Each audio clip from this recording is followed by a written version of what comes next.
உங்கள் சிறுநீர் பகுதியில் அரிப்பு ஏற்படுவது சங்கடமாகவும் கவலையாகவும் இருக்கும். இந்த அறிகுறியின் சாத்தியமான காரணங்களை புரிந்துகொள்வது மற்றும் பொருத்தமான மருத்துவ கவனிப்பை பெறுவது முக்கியம்.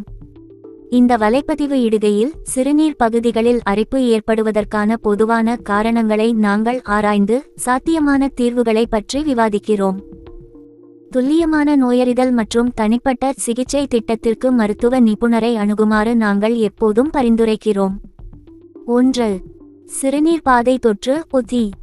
சிறுநீர் பகுதிகளில் அரிப்பு ஏற்படுவதற்கான பொதுவான காரணங்களில் ஒன்று சிறுநீர் பாதை தொற்று உத்தி ஆகும். பாக்டீரியா சிறுநீர் பாதையில் நுழையும் போது சிறுநீர் பாதை நோய்த்தொற்றுகள் ஏற்படுகின்றன. இதனால் தொற்று மற்றும் வீக்கம் ஏற்படுகிறது.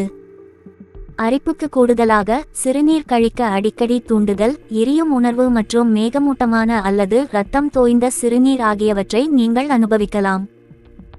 உங்களுக்கு ஒத்தி இருப்பதாக நீங்கள் சந்தேகித்தால் நோயறிதலை உறுதிப்படுத்த சிறுநீர் பரிசோதனை செய்யக்கூடிய ஒரு சுகாதார வழங்குநரை பார்வையிட வேண்டியது அவசியம். சிகிச்சையில் பொதுவாக நோய்த்தொற்றை அகற்றவும் அறிகுறிகளை அகற்றவும் நுண்ணுயிர் எதிர்ப்பிகள் அடங்கும். 2. ஈஸ்ட் தொற்று. கேண்டிடா அதிகப்படியான வளர்ச்சியால் ஏற்படும் ஈஸ்ட் தொற்றுகள் சிறுநீர் கழிக்கும் இடத்தில் அரிப்புகளை ஏற்படுத்தும். இந்த நிலை பெண்களில் மிகவும் பொதுவானது, ஆனால் ஆண்களும் பாதிக்கப்படலாம். அரிப்புக்கு கூடுதலாக நீங்கள் உடலுறவின் போது வேளை அடர்த்தியான வெளியேற்றம் மற்றும் அசௌகரியத்தை அனுபவிக்கலாம். லேசான சந்தர்ப்பங்களில் பூஞ்சை எதிர்ப்பு கிரீம்கள் அல்லது சப்போசிட்டரிகள் அறிகுறிகளை போக்கலாம். இருப்பினும் அறிகுறிகள் தொடர்ந்தால் அல்லது மோசமாகிவிட்டால் மேலும் மதிப்பீடு மற்றும் சிகிச்சை விருப்பங்களுக்கு ஒரு சுகாதார நிபுணரை அணுகுவது முக்கியம். 3. பாலியல் ரீதியாக பரவும் நோய்த்தொற்றுகள் STIs. சில பாலியல் பரவும் நோய்த்தொற்றுகள் STIs நீங்கள் சிறுநீர் கழிக்கும் பகுதியில் அரிப்பு ஏற்படலாம். கிளமிடியா, கோனோரியா மற்றும் பிறப்புறுப்பு ஹெர்பேஸ் போன்ற பாலியல் ரீதியாக பரவும் நோய்த்தொற்றுகள் அசௌகரியம், அரிப்பு மற்றும் பிற அறிகுறிகளை ஏற்படுத்தும். பாதுகாப்பான உடலுறவில் ஈடுபடுவதும் நீங்கள் உடலுறவில் சுறுசுறுப்பாக இருந்தால் தொடர்ந்து பரிசோதனை செய்து கொள்வதும் முக்கியம்.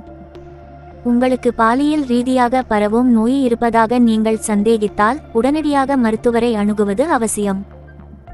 உங்கள் உடல்நல பாதுகாப்பு வழங்குனர் உங்கள் குறிப்பிட்ட நோய்த்தொற்றை கண்டறிய சோதனைகளை செய்வார் மற்றும் நுண்ணுயிர் எதிர்ப்பிகள் அல்லது வைரஸ் தடுப்பு மருந்துகள் போன்ற பொருத்தமான சிகிச்சையை பரிந்துரைப்பார். 4. ஒவ்வாமை எதிர்வினைகள். ஒரு ஒவ்வாமை எதிர்வினையின் விளைவாக சிறுநீர் பகுதியில் அரிப்பு ஏற்படலாம். சில சோப்புகள், லோஷன்கள், குமிழி குளியல் அல்லது சலவை சவர்க்காரம் ஆகியவை பிறப்புறுப்பு பகுதியில் அரிப்பு அல்லது தடிப்புகளை ஏற்படுத்தக்கூடிய எரிச்சலை கொண்டிருக்கலாம். சாத்தியமான தூண்டுதல்களை கண்டறிந்து அவற்றை தவிர்ப்பது முக்கியம். ஹைபோஅலர்கெனி தயாரிப்புகளுக்கு மாறுவது மற்றும் சுவாசிக்கக்கூடிய பருத்தி உள்ளாடைகளை அணிவது அறிகுறிகளை குறைக்க உதவும். அரிப்பு தொடர்ந்தால் அல்லது தொடர்புடைய பிற அறிகுறிகளுடன் இருந்தால் மேலும் மதிப்பீட்டிற்கு ஒரு சுகாதார நிபுணரை அணுக பரிந்துரைக்கப்படுகிறது. 5. தோல் நிலை. பல்வேறு தோல் நிலைகள் சிறுநீர் கழிக்கும் பகுதியில் அரிப்பு ஏற்படலாம்.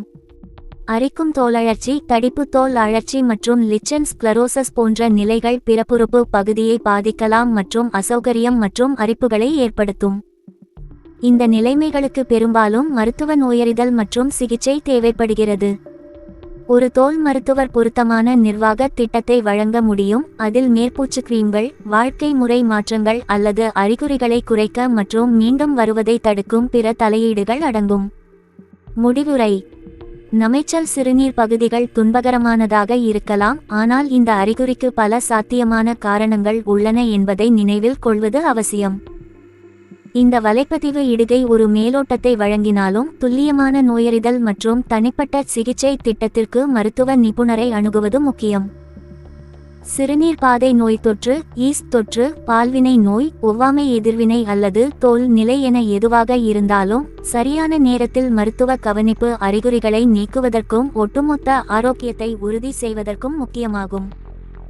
தயங்காமல் உங்கள் உடல்நல பாதுகாப்பு வழங்குநரை தொடர்பு கொள்ளவும், அவர் உங்கள் கவலைகளை தீர்க்கவும் பொருத்தமான சிகிச்சை விருப்பங்கள் மூலம் உங்களுக்கு வழிகாட்டவும் முடியும்.